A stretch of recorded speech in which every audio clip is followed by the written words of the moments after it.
Hi every one, എല്ലാവർക്കും ഒരിക്കൽ കൂടെ സോഷ്യൽ സയൻസ് ക്ലാസ്സിലേക്ക് സ്വാഗതം. 5ാം ക്ലാസ്സിലെ 8ാമത്തെ ചാപ്റ്റർ നോ അവർ ലാൻഡ് അഥവാ നമ്മുടെ നാടിനെ അറിയാം, നാടറിയാം എന്നുള്ള ചാപ്റ്ററാണ് നമ്മൾ പറഞ്ഞുകൊണ്ടിരിക്കുന്നത്.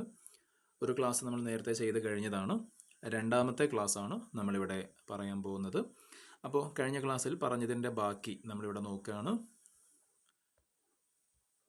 നിങ്ങൾ ടെക്സ്റ്റ് ബുക്ക് കൂടെ ഇതിൻ്റെ കൂടെ എടുത്തു വെക്കുകയാണെങ്കിൽ കുറച്ചും കൂടെ നന്നായിരിക്കും. അപ്പോൾ ഏതായാലും നമുക്ക് ഇനി പറയാനുള്ളത് ഹൈലാൻഡും മിഡ്ലാൻഡും കോസ്റ്റൽ ഏരിയ ഒക്കെ നമ്മൾ കഴിഞ്ഞ ക്ലാസ് പറഞ്ഞു കഴിഞ്ഞതാണ്. ഇനി പറയാനുള്ളത് വെതർ ഓഫ് കേരള, കേരളത്തിൻ്റെ കാലാവസ്ഥ എന്ന് പറയുന്ന ഈ ഒരു ഭാഗമാണ്. അപ്പോൾ നമുക്ക് സ്റ്റാർട്ട് ചെയ്യാം. കേരളത്തിൻ്റെ കാലാവസ്ഥ, weather of Kerala. Kerala is Kerala is a land that receives sufficient amount of rain. അതായത് നന്നായി മഴ കിട്ടുന്ന, ധാരാളം മഴ ലഭിക്കുന്ന ഒരു നാടാണ് നമ്മുടെ കേരളം. And there are 2 main rainy seasons in Kerala. കേരളത്തിൻ്റെ പ്രധാനപ്പെട്ട 2 മഴക്കാലങ്ങൾ ഏതൊക്കെയാണെന്ന് നിങ്ങൾക്ക് അറിയാവുന്നതാണ്.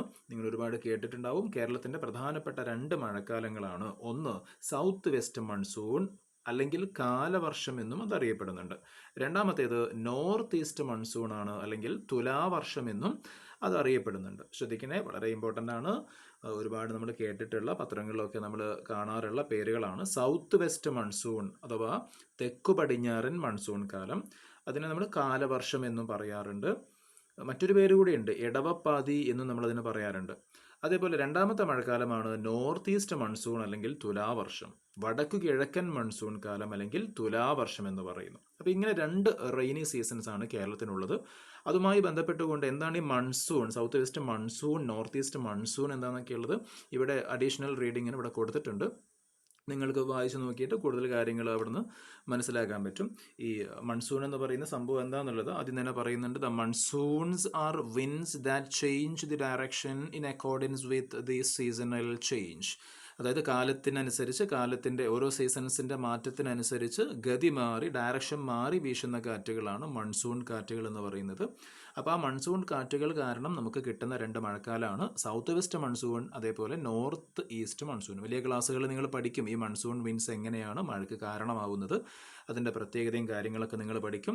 അപ്പോൾ ഈ ഒരു ബോക്സ് നമുക്ക് എക്സാമിലേക്ക് ആവശ്യമുള്ളതല്ല, എന്നാലും ഒന്ന് അറിഞ്ഞിരിക്കാൻ വേണ്ടി പറയുകയാണെങ്കിൽ മൺസൂൺ എന്താ നമ്മളിപ്പോൾ അണ്ടർലൈൻ ചെയ്തു. അതേപോലെ തന്നെ ഈ നമ്മൾ പറഞ്ഞിട്ടുള്ള ആദ്യത്തെ ഈ സൗത്ത് വെസ്റ്റ് മൺസൂൺ ഉണ്ടല്ലോ, സൗത്ത് വെസ്റ്റ് മൺസൂണിൻ്റെ സമയം എന്ന് പറയുന്നത് ജൂൺ ടു സെപ്റ്റംബർ ആണ്. ജൂൺ മുതൽ സെപ്റ്റംബർ വരെയാണ്. അതേപോലെ താഴെ നിങ്ങൾക്ക് കാണാൻ പറ്റും ഒക്ടോബർ നവംബർ മാസങ്ങളിലാണ് ഏത്, അതായത് ഇപ്പോൾ നമ്മളിപ്പോൾ ഉള്ളത് നവംബർ മാസമാണ്. അപ്പോൾ ഒക്ടോബർ നവംബർ മാസങ്ങളിലാണ് രണ്ടാമത്തെ മഴക്കാലമായ നോർത്ത് ഈസ്റ്റ് മൺസൂൺ സീസൺ എന്ന് പറയുന്നത്. അപ്പോൾ ഇങ്ങനെ 2 പ്രധാനപ്പെട്ട മഴക്കാലങ്ങൾ, ജൂൺ മുതൽ സെപ്റ്റംബർ വരെയുള്ളത് സൗത്ത് വെസ്റ്റ് മൺസൂൺ, അതേപോലെ October to November, October November മാസങ്ങളിലുള്ളത് നോർത്ത് ഈസ്റ്റ് മൺസൂൺ. അപ്പോൾ ഇങ്ങനെ 2 പ്രധാനപ്പെട്ട മഴക്കാലങ്ങളാണ് കേരളത്തിനുള്ളത്, നമ്മൾ മനസ്സിലാക്കുക. Kerala receives most of the rainfall during the south west monsoon. അപ്പോൾ നമുക്ക് ഈ 2 മഴക്കാലം ഉണ്ടെങ്കിലും അതിൽ ഏറ്റവും പ്രധാനപ്പെട്ട മഴക്കാലം എന്ന് പറയുന്നത് സൗത്ത് വെസ്റ്റ് മൺസൂൺ സീസൺ ആണ്, അല്ലെങ്കിൽ കാലവർഷമാണ്, അല്ലെങ്കിൽ ഞാനൊരു പേര് കൂടി പറഞ്ഞിരുന്നു, എടവപ്പാതിയാണ്. ഓക്കെ, അപ്പോൾ ഏറ്റവും കൂടുതൽ നമുക്ക് മഴ കിട്ടുന്നത് ഈ പറയുന്ന സൗത്ത് വെസ്റ്റ് മൺസൂൺ സീസണിലാണ്. ജൂൺ, ജൂലൈ, ഓഗസ്റ്റ്, സെപ്റ്റംബർ 4 മാസത്തോളം നിൽക്കുന്ന ഈ മഴക്കാലത്താണ്. Summer season in Kerala is from March to May. ഇനി കേരളത്തിൻ്റെ സമ്മർ സീസണെ പറ്റി പറയുകയാണെങ്കിൽ, മഴക്കാലം നമ്മൾ പറഞ്ഞു, ഇനി റെയിനി സീസൺ പറഞ്ഞു, ഇനി സമ്മർ സീസണെ പറ്റി പറയുകയാണെങ്കിൽ മാർച്ച് മുതൽ മെയ് വരെയാണ് പ്രധാനമായും കേരളത്തിൻ്റെ സമ്മർ സീസൺ എന്ന് പറയുന്നത്. It feels hot these days. അതായത് ഈ സമയത്ത് എന്തായിരിക്കും, നല്ല ചൂടായിരിക്കും പൊതുവേ ഉണ്ടാവുക. Intermittent rains in summer provide some relief from the intense heat. അതായത് നല്ല വേനൽക്കാലമാണെങ്കിലും ഇടക്ക് എന്തുണ്ടാവാറുണ്ട്, നമുക്ക് ഇടക്കാലത്ത് വേനൽ മഴ കിട്ടാറുണ്ട്. ഇത് നമുക്ക് ചൂടിൻ്റെ തീവ്രത ഒക്കെ ഒന്ന് കുറച്ച് കുറയാനും അതിനൊരു ആശ്വാസം കിട്ടാനും നമ്മളെ സഹായിക്കാറുണ്ട്. അപ്പോൾ അത്രയാണ് പ്രധാനമായിട്ട് നമ്മൾ എന്ത് പറയുന്നത്, വെതർ ഓഫ് കേരള, കാലാവസ്ഥയുമായി ബന്ധപ്പെട്ട് റെയിനി സീസണും അതേപോലെ തന്നെ സമ്മർ സീസണും വളരെ ചെറിയ രൂപത്തിലൊന്നും അവിടെ പറഞ്ഞു. ഇനി നമ്മൾ പറയാൻ പോകുന്നത് സോയിൽ ടൈപ്സ് ഇൻ കേരള. കേരളത്തിൻ്റെ സോയിൽ ടൈപ്സ്, കേരളത്തിലെ മണ്ണിനങ്ങളെ പറ്റിയാണ് നമ്മൾ പറയാൻ പോകുന്നത്. അപ്പോൾ അവിടെ നിങ്ങൾക്ക് ഒരു കവിത ഇവിടെ കൊടുത്തിട്ടുണ്ട്. കവിതേൻ്റെ പ്രത്യേകത listen to the song of Irular of Attappadi. അട്ടപ്പാടിയിലെ ഇരുളർ എന്ന് പറയുന്ന വിഭാഗത്തിൻ്റെ ഒരു നാടൻ പാട്ടാണ് ഇവിടെ കൊടുത്തിട്ടുള്ളത്. അപ്പോൾ ആ ഒരു പാട്ട് നിങ്ങൾ ചെറിയൊരു മാറ്റം വരുത്തിക്കൊണ്ട് ഈ ഒരു പാട്ട് നിങ്ങൾ പല സ്ഥലത്തും കേട്ടിട്ടുണ്ട്. ഞാനതിൻ്റെ ഒരു സാമ്പിൾ ഇവിടെ കേൾപ്പിക്കാം. അപ്പോൾ നിങ്ങൾക്ക് പെട്ടെന്ന് മനസ്സിലാവും ഈ ഒരു പാട്ട് എവിടെയാണ് നിങ്ങൾ കേട്ടതെന്നുള്ളത് നിങ്ങൾക്ക് പെട്ടെന്ന് മനസ്സിലാവും. അതിലെ എല്ലാ വരികളും ഇല്ല, വളരെ കുറച്ച് മാത്രം ഞാനൊന്ന് കേൾപ്പിക്കാം.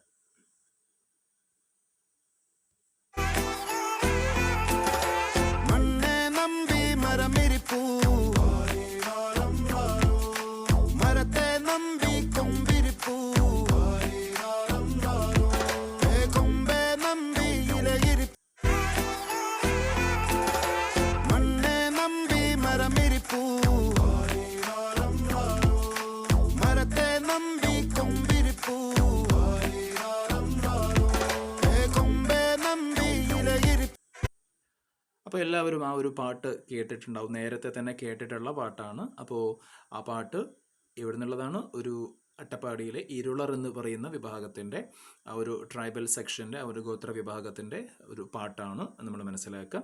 അപ്പോൾ ബാക്കി ആ പാട്ട് നിങ്ങൾക്ക് വായിച്ച് നോക്കാവുന്നതാണ്.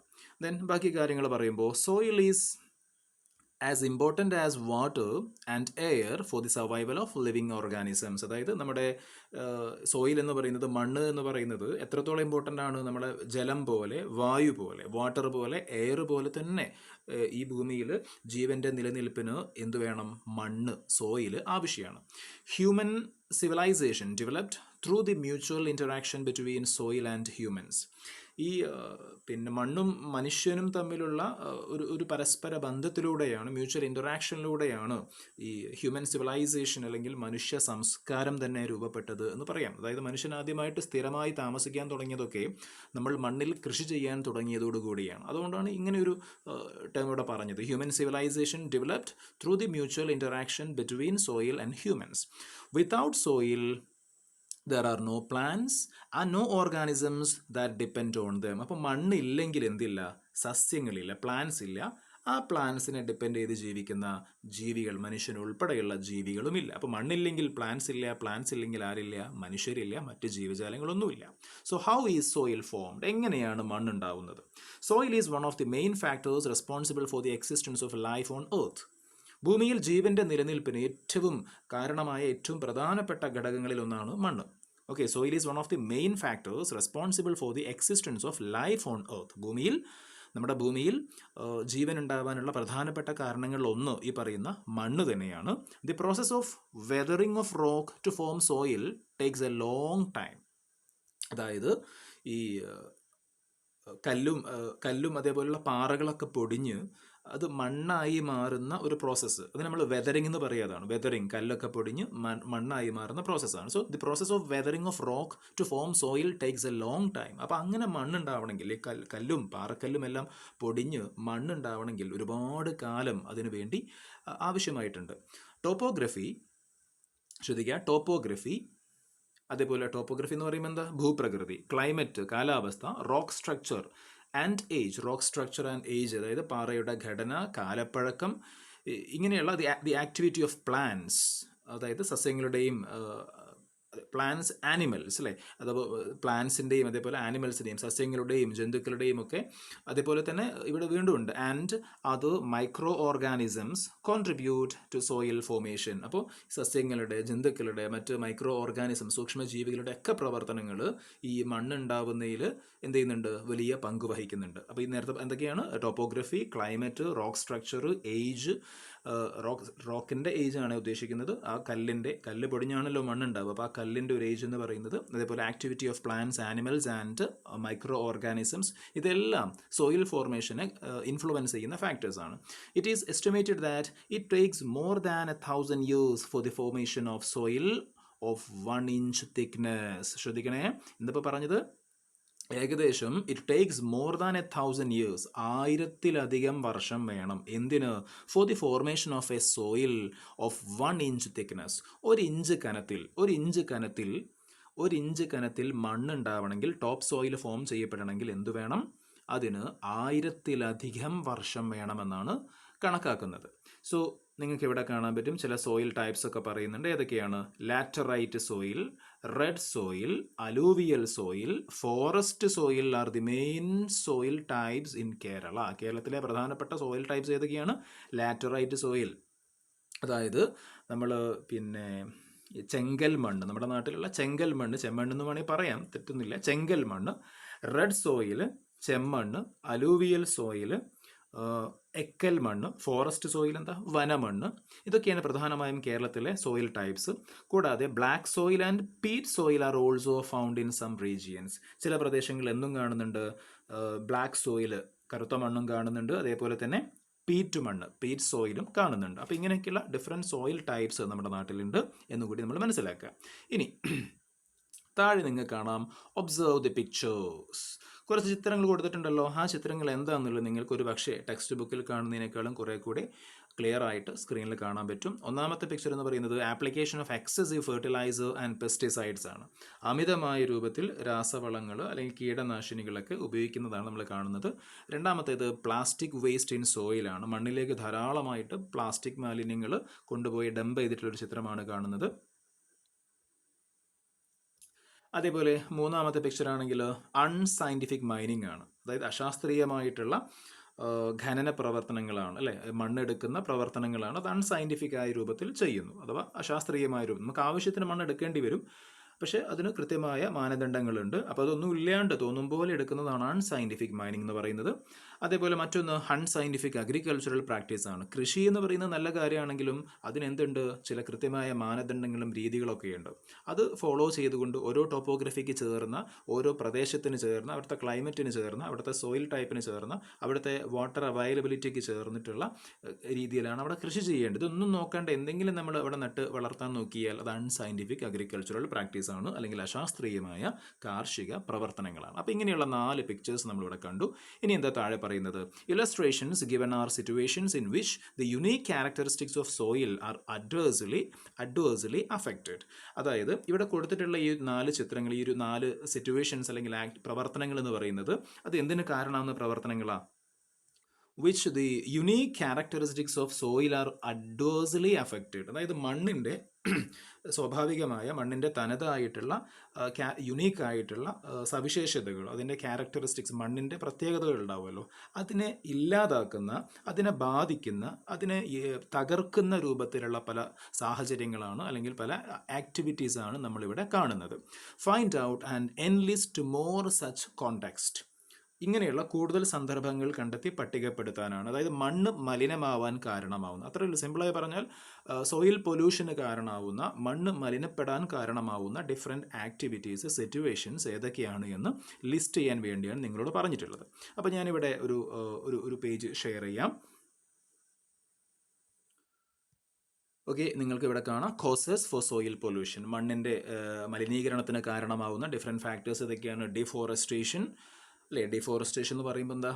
വന നശീകരണമാണ്, കട്ടിങ് ട്രീസ് ആണ്, പിന്നെ വ്യാപകമായിട്ട് കാടുകളൊക്കെ നശിപ്പിക്കലാണ്. Mining and quarrying.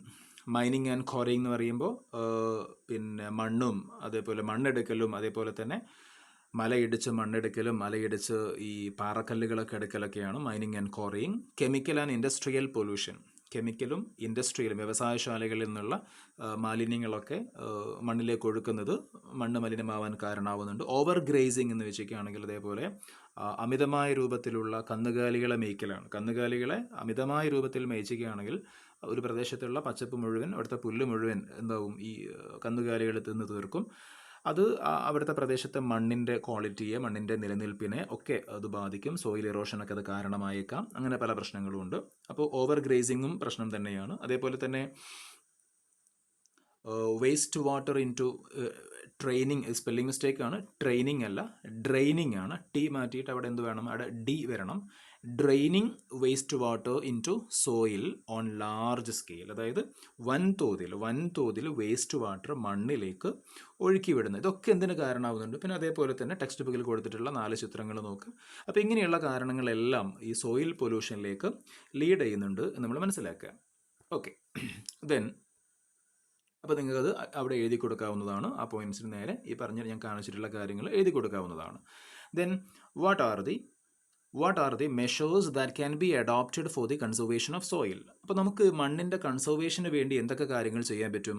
Observe the pictures of the methods of soil conservation. അപ്പോൾ ചില ചിത്രങ്ങൾ ഇവിടെ കൊടുത്തിട്ടുണ്ട് സോയിൽ കൺസർവേഷന് വേണ്ടിയിട്ടുള്ള methods of soil conservation. Okay, മണ്ണിൻ്റെ സംരക്ഷണത്തിന് വേണ്ടിയുള്ള ഡിഫറെൻറ്റ് മെത്തേഡ്സ് കാണിക്കുന്ന ചില ചിത്രങ്ങൾ കൊടുത്തിട്ടുണ്ട്. എന്തൊക്കെയാണ് ചിത്രങ്ങൾ? ഒന്ന് മാൻഗ്രോവ്സ് ആണ്. മാൻഗ്രോവ്സ് എന്ന് വെച്ചിരിക്കുകയാണെങ്കിൽ എന്താ, ഈ കണ്ടൽക്കാടുകൾ. അതേപോലെ രണ്ടാമത്തേത് കയർ ജിയോ ടെക്സ്റ്റൈൽസ്, അതായത് കയർ ഭൂവസ്ത്രം എന്ന് നമ്മൾ പറയും. നാലാമത്തേത് സ്റ്റോൺ വാൾ ഫെൻസ് ആണ്. കല്ലുകയ്യാല എന്നൊക്കെ പറയും, അല്ലെങ്കിൽ കല്ലുകൊണ്ടുള്ള നമ്മുടെ നാട്ടിലൊക്കെ അവൈലബിൾ ആയിട്ടുള്ള സാധാരണ കല്ലുകൾ കൊണ്ട് നമ്മൾ എന്ത് ചെയ്യാണ്, ഒരു മതിൽ പോലെ കെട്ടുകയാണ് അല്ലേ. സാധാ കല്ലുകൾ കൊണ്ടുള്ള കന്മതിൽ എന്നൊക്കെ വേണേൽ പറയാം. ആ രൂപത്തിലുള്ള മതിൽ കെട്ടലാണ്. ഇന്ന് അത്തരം കാഴ്ചകളൊക്കെ അപൂർവമാണ്. ടെറസ് ഫാമിംഗ് ആണ് നാലാമത്തെ ചിത്രം. ടെറസ് ഫാമിംഗ് എന്താ, നിങ്ങൾക്ക് വളരെ വ്യക്തമായിട്ട് ഇവിടെ കാണാൻ പറ്റും.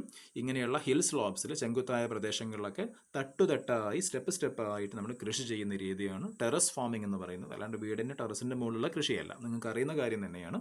അപ്പോൾ ഇങ്ങനെയൊക്കെ നമുക്ക് എന്ത് ചെയ്യാൻ പറ്റും, മണ്ണിനെ സംരക്ഷിക്കാൻ പറ്റും. ഇവിടെ കയർ ജിയോ ടെക്സ്റ്റൈൽസ് എന്താ, കയറ് വിരിക്കുകയാണ് അല്ലേ.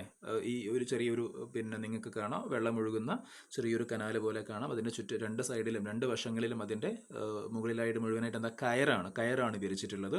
അപ്പോൾ ഈ രൂപത്തിലൊക്കെ നമുക്ക് സോയിൽ കൺസർവേഷൻ സാധ്യമാണ്. ഇത് കൂടാതെ നമുക്ക് ഇവിടെ പറയുന്നുണ്ട് find out and enlist more measures of soil conservation. Soil കൺസർവേഷനുമായി ബന്ധപ്പെട്ട് കൂടുതൽ കാര്യങ്ങൾ കണ്ടെത്താൻ വേണ്ടി പറയുന്നുണ്ട്. അപ്പോൾ നമുക്ക് നോക്കുകയാണെങ്കിൽ സോയിൽ പൊല്യൂഷൻ നമ്മൾ നേരത്തെ പറഞ്ഞു. സോയിൽ കൺസർവേഷനുമായി ബന്ധപ്പെട്ട് മെഷേഴ്സ് ഓഫ് സോയിൽ കൺസർവേഷൻ എന്തൊക്കെയാണ് കാര്യങ്ങളാണ്?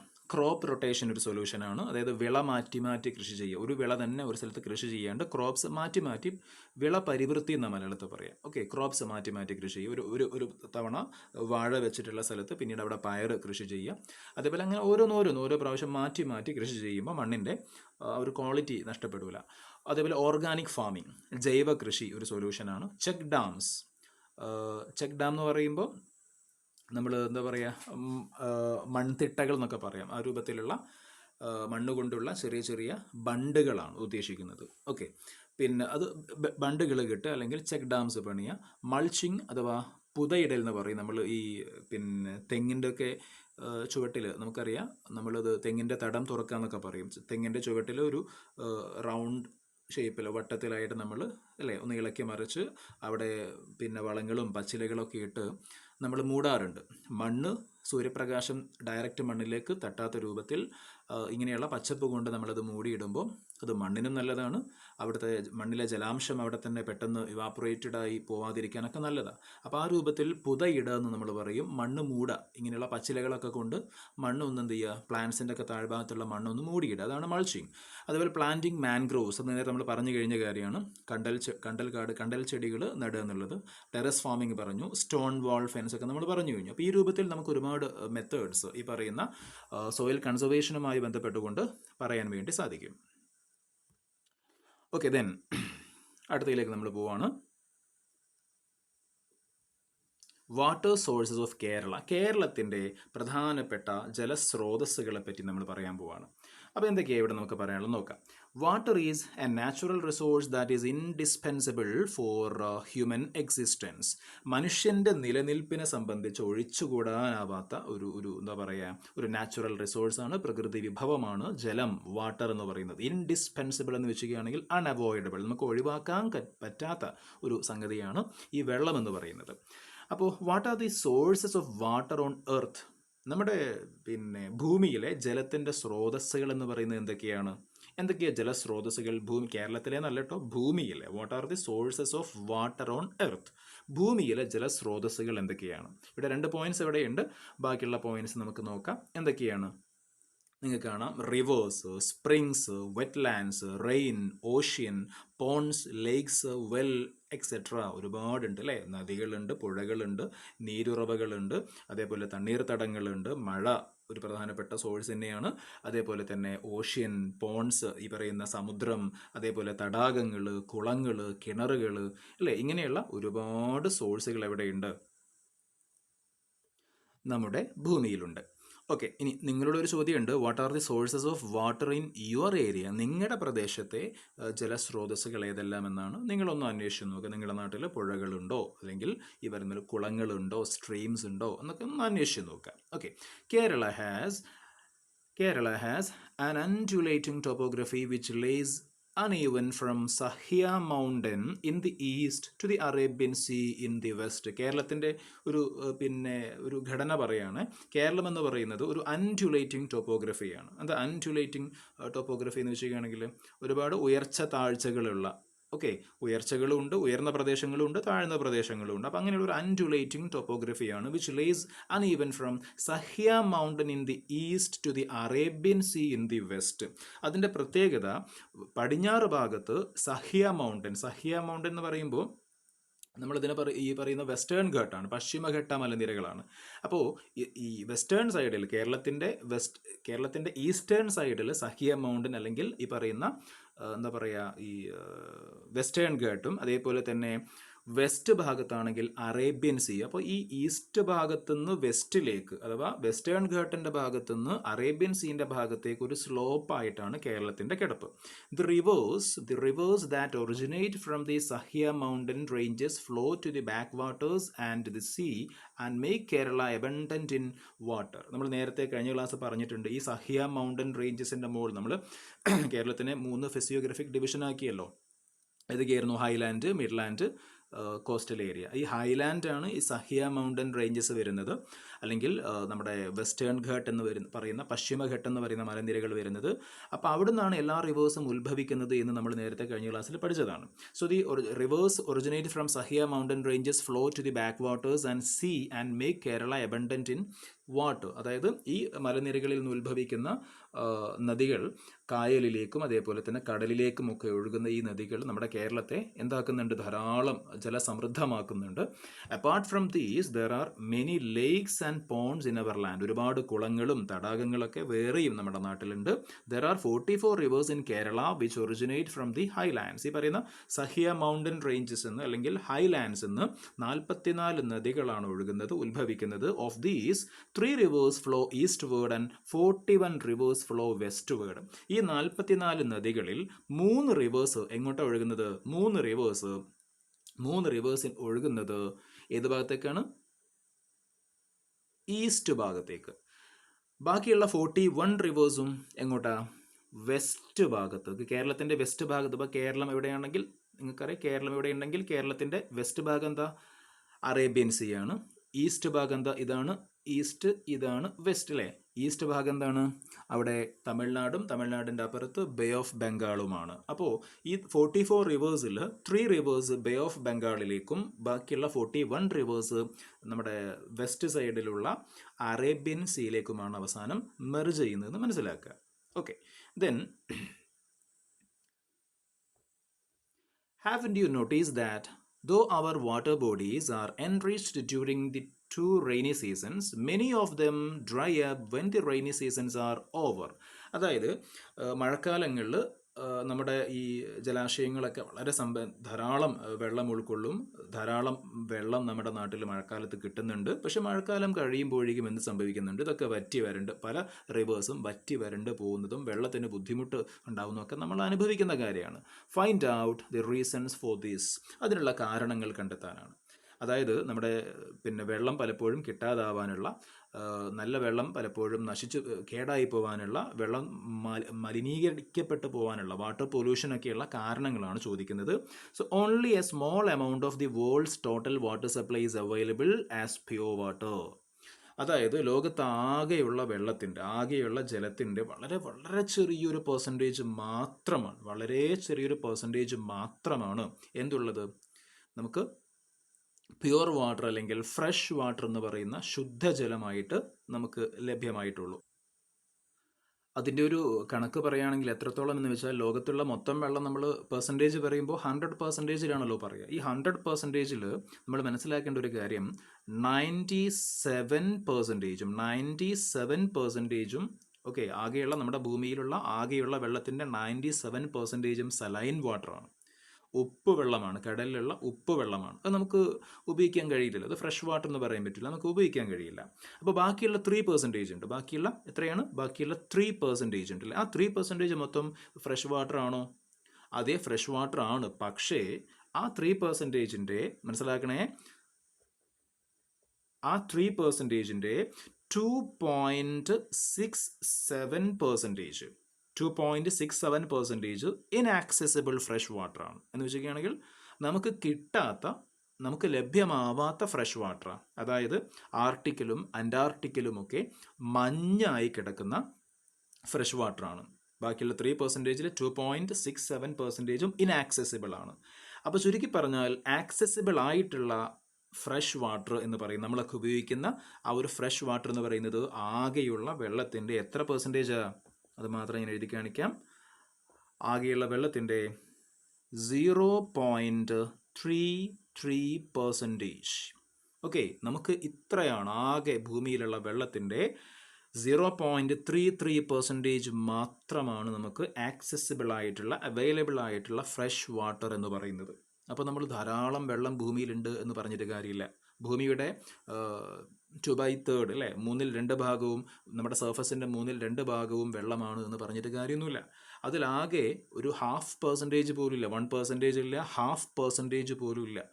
0.33% മാത്രമാണ് ഫ്രഷ് വാട്ടർ നമ്മുടെ ഭൂമിയിലുള്ളത് എന്ന കാര്യം പ്രത്യേകം നമ്മൾ ഓർക്കുക. അപ്പോൾ നമ്മൾ എന്ത് ചെയ്യണം? സ്വാഭാവികമായിട്ടും ഉള്ള വെള്ളത്തെ നമ്മൾ സംരക്ഷിക്കേണ്ടതുണ്ട്. വെള്ളത്തെ നമ്മൾ മാലിന്യങ്ങൾ വെള്ളത്തിലേക്ക് വലിച്ചെറിയരുത്. വെള്ളത്തെ നമ്മൾ സംരക്ഷിക്കണം, മലിനമാവാതെ സൂക്ഷിക്കണം, ആവശ്യത്തിന് മാത്രം വെള്ളം ഉപയോഗിക്കണം. അങ്ങനത്തെ ഒരുപാട് കാര്യങ്ങൾ നമ്മൾ ശ്രദ്ധിക്കാനുണ്ട് അല്ലേ. അപ്പോൾ ബാക്കി കാര്യങ്ങൾ നോക്കാം. It is the duty of every one of us to conserve the precious and clean water. അതുകൊണ്ട് തന്നെ വെള്ളം ഇത്രയും കുറവായതുകൊണ്ട് തന്നെ നമ്മുടെ ഓരോരുത്തരുടെയും ഡ്യൂട്ടിയാണെന്ത്? To conserve the precious and clean water. അപ്പോൾ ഈ ഒരു ക്ലീൻ വാട്ടർ അത് സംരക്ഷിക്കുക എന്നുള്ളത്, ഈ ഒരു പ്യുവർ വാട്ടർ, ഫ്രഷ് വാട്ടർ സംരക്ഷിക്കുക എന്നുള്ളത് എല്ലാവരുടെയും ചുമതലയാണ്. So water conservation can be ensured through rain pits, rain water harvesting, bunds and mulching. ഈ രൂപത്തിലൊക്കെ നമുക്ക് എന്ത് ചെയ്യാൻ പറ്റും? വാട്ടർ കൺസർവേഷൻ സാധ്യമാണ്. എന്തൊക്കെയാണ്? റെയിൻ പിറ്റ്സ്, മഴക്കുഴികൾ കുഴിക്കുക. അതേപോലെ റെയിൻ വാട്ടർ ഹാർവെസ്റ്റിംഗ്, മഴവെള്ള സംഭരണം, മഴവെള്ള കൊയ്ത്ത് എന്നൊക്കെ പറയാം. ബൺസ് അല്ലേ, ബണ്ടുകളൊക്കെ അഥവാ തടയണകളൊക്കെ കെട്ടിക്കൊണ്ട് നമുക്ക് ചെയ്യാൻ പറ്റും. മൾച്ചിങ്, എന്താ മൾച്ചിങ്? പുതയിടൽ, നമ്മൾ നേരത്തെ പറഞ്ഞല്ലോ, പുതയിടൽ. ഈ രൂപത്തിലൊക്കെ നമുക്ക് വാട്ടർ കൺസർവേഷൻ സാധ്യമാണ്. Observe the pictures. നിങ്ങളോട് ചിത്രങ്ങൾ നോക്കാൻ പറയുന്നു. 2 ചിത്രങ്ങളും ഇവിടെ നമുക്ക് മനസ്സിലാവുന്നുണ്ട്. ഒന്ന് ഒരു വാഹനത്തിൽ അല്ലേ കൊണ്ടുവന്നിട്ട് വേസ്റ്റ് തട്ടാണ്, ഒരു പുഴയോരമാണ്, അതൊരു പുഴയുടെ സൈഡിലേക്കാണ് തട്ടുന്നത്. അതേപോലെ തന്നെ ഏതൊരു വാട്ടർ സോഴ്സിലേക്ക്, ഒരു വാട്ടർ ബോഡിയിലേക്ക് മലിനജലം കൊണ്ടുപോയി ഒഴുക്കുന്ന, അല്ലെങ്കിൽ ഏതോ ഫാക്ടറിയിൽ നിന്നോ ഹോസ്പിറ്റലിൽ നിന്നോ ഒക്കെ വരുന്ന മലിനജലം വെള്ളത്തിലേക്ക്, ഏതോ ഒരു വാട്ടർ സോഴ്സിലേക്ക്, ഒരു വാട്ടർ ബോഡിയിലേക്ക് ഒഴുക്കി വിടുന്ന ചിത്രങ്ങളാണ്. Under what conditions do water sources become polluted? നമ്മളോട് ചോദിക്കുകയാണ് എങ്ങനെയൊക്കെയാണ് ഈ ജലസ്രോതസ്സുകൾ മലിനമാവുന്നത്. അപ്പോൾ എന്തൊക്കെയാണ് അതിൻ്റെ ആൻസർ? നമുക്ക് നോക്കാം. എങ്ങനെയൊക്കെയാ? The different causes for water pollution. Okay, ജലമലിനീകരണത്തിനുള്ള പല കാരണങ്ങൾ എന്തൊക്കെയാണ്? Pollutants or effluents from industries. ഈ വ്യവസായശാലകളിൽ നിന്നുള്ള, ഇൻഡസ്ട്രീസിൽ നിന്നുള്ള മാലിന്യങ്ങളൊക്കെ ഒഴുക്കി വിടുന്നത് കൊണ്ട് അത് പിന്നെ നദികളിലെത്തി അങ്ങനെ വെള്ളം മലിനമാവുന്നുണ്ട്. Fertiliser and pesticide run off. ധാരാളം ഈ വളങ്ങളും കീടനാശിനികളൊക്കെ ഉപയോഗിക്കുമ്പോൾ അത് മണ്ണിൽ നിന്ന് മഴ പെയ്യുമ്പോൾ ഒഴുകി വെള്ളത്തിലെത്തുന്നു, നദികളിലെത്തുന്നു. അങ്ങനെ എന്താവുന്നുണ്ട്? വെള്ളം മലിനമാവുന്നുണ്ട്. Vehicle emissions. വാഹനങ്ങൾ കഴുകുമ്പോഴും അല്ലാത്ത സമയത്തൊക്കെ വാഹനങ്ങളിൽ നിന്ന് ഒരുപാട് ഓയിലും ഗ്രീസും ഒക്കെ ആയിട്ട് അങ്ങനെ എന്താവുന്നുണ്ട്? ഈ പിന്നെ റിവേഴ്സും അതേപോലെ തന്നെ വാട്ടർ ബോഡീസൊക്കെ മലിനമാവുന്നുണ്ട്. Lack of waste water treatment. ശരിയായ രൂപത്തിലുള്ള ഒരു വേസ്റ്റ് വാട്ടർ മാനേജ്മെൻറ്റ് സിസ്റ്റം ഇല്ലാത്തതും എന്തിനു കാരണമാവുന്നുണ്ട്? നല്ല വെള്ളം മലിനമാവാൻ കാരണമാവുന്നുണ്ട്. പ്ലാസ്റ്റിക് പൊല്യൂഷൻ ഒരു കാരണമാണ്. അതേപോലെ animal waste and manure. Animal വേസ്റ്റും അതേപോലെ തന്നെ പലതരത്തിലുള്ള വളങ്ങളുമെല്ലാം ഈ വാട്ടർ പൊല്യൂഷനിൽ കാരണമാവുന്നുണ്ട് എന്ന കാര്യം നമ്മൾ പ്രത്യേകം ശ്രദ്ധിക്കേണ്ടതാണ്. ഇനി ഇങ്ങനെയൊക്കെ ആവുമ്പോൾ സ്വാഭാവികമായിട്ടും അതിന് ചില സൊല്യൂഷൻസും നമുക്ക് വേണമല്ലോ അല്ലേ. ആ സൊല്യൂഷനെ പറ്റി നമുക്കിവിടെ ടെക്സ്റ്റ് ബുക്ക് പറയുന്നുണ്ട്. എന്തൊക്കെയാണ് നോക്കാം.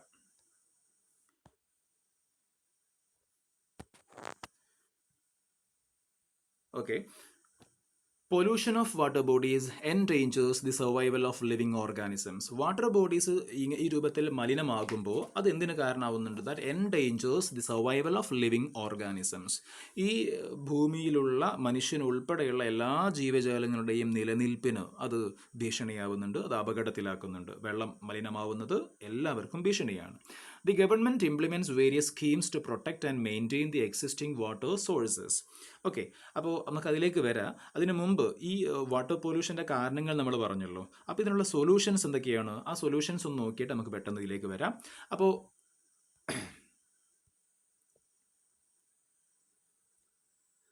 കൺസർവേഷൻ ഓഫ് വാട്ടർ സോഴ്സസ് എന്തൊക്കെയാണ്? കൺസർവേഷൻ ഓഫ് വെറ്റ് ലാൻഡ്സ്, നമുക്ക് തണ്ണീർത്തടങ്ങൾ, വയലുകൾ, പാടങ്ങളൊക്കെ ഉണ്ടല്ലോ, അങ്ങനെയുള്ള വെറ്റ് ലാൻഡ്സ് എല്ലാം നമുക്ക് സംരക്ഷിക്കാം.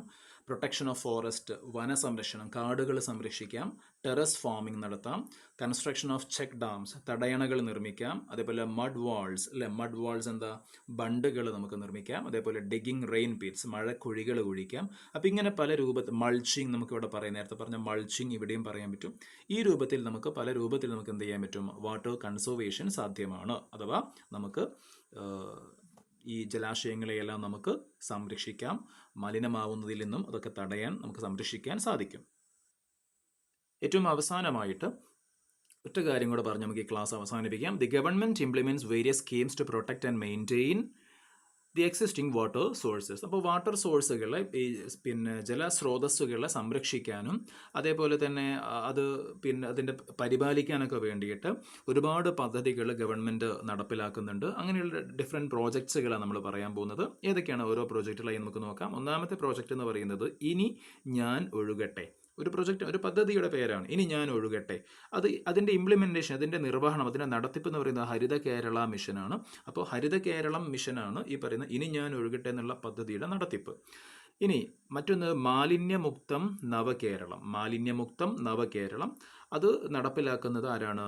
Department of local self government ആണ്, തദ്ദേശ സ്വയംഭരണ വകുപ്പാണ്. നമ്മൾ നേരത്തെ കഴിഞ്ഞ ക്ലാസ്സുകളിൽ പറഞ്ഞിട്ടുണ്ട്, തദ്ദേശ സ്വയംഭരണ വകുപ്പ് എന്ന് പറയുമ്പോൾ നമ്മുടെ പഞ്ചായത്ത്, കോർപ്പറേഷൻ, മുനിസിപ്പാലിറ്റി പോലുള്ള സംവിധാനങ്ങളാണ്, അവരുടെ കീഴിലാണ് ഈ ഒരു പദ്ധതി നടപ്പിലാവുക. അതേപോലെ മറ്റൊരു പദ്ധതിയുടെ പേരാണ് തെളിനീരൊഴുകും നവകേരളം. തെളിനീരൊഴുകും നവകേരളം അതും നേരത്തെ പറഞ്ഞതുപോലെ department of local self government ആണ്, തദ്ദേശ സ്വയംഭരണ വകുപ്പാണ്.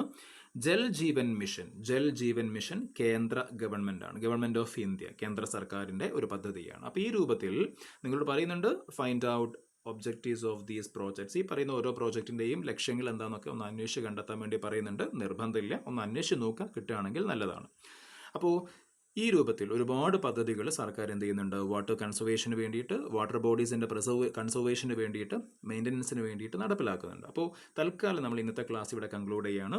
ഓക്കെ, അപ്പോൾ അടുത്ത ക്ലാസ്സിൽ നമ്മൾ പറയാൻ പോകുന്നത് ക്രോപ്പ് ഡയവേഴ്സിറ്റി ഓഫ് കേരള, കേരളത്തിൻ്റെ വിള വൈവിധ്യത്തെക്കുറിച്ചും അങ്ങനെയുള്ള കാര്യങ്ങളൊക്കെയാണ്. അപ്പോൾ തൽക്കാലം നമ്മളിവിടെ കൺക്ലൂഡ് ചെയ്യുന്നു. Okay, thank you.